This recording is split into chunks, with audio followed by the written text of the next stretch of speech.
GST कमी केला, लावला कोणी होता? नेहरूने लावला होता. नेहरूने लावला होता का जीएसटी?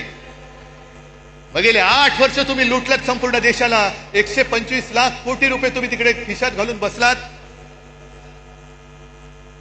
म्हणजे मला तो राजेश खन्नाचा पिक्चर आठवला. कुठला तो आज का एमएलए का काहीतरी पिक्चर आहे. त्याच्याकडे काही हॉटेलवाले येतात आणि सांगतात की अमुक एका पदार्थाची किंमत वाढवायची. ते सगळे म्हणतात अहो किंमत वाढवली तर लोक बोंबलतील. तुले कितना चाहते हो?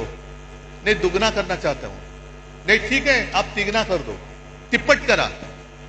सगळे आजूबाजू सांगतात तो तिप्पट काय लोक रस्त्यावरती उतरतील. म्हणजे राजेश खन्ना मुख्यमंत्री असतो सांगू उतरने दो. लोग रस्ते पे उतरेंगे, आंदोलन करेंगे, तोडफोड होईल. मग लोक माझ्याकडे येतील. मग मी हॉटेलवाल्यांना बोलवीन आणि त्यांना सांगेन तिप्पट नाही तुम्ही दुप्पट करा. त्यांचंही काम झालं आणि आपलंही काम झालं. या पद्धतीने तुम्ही सरकार चालवताय.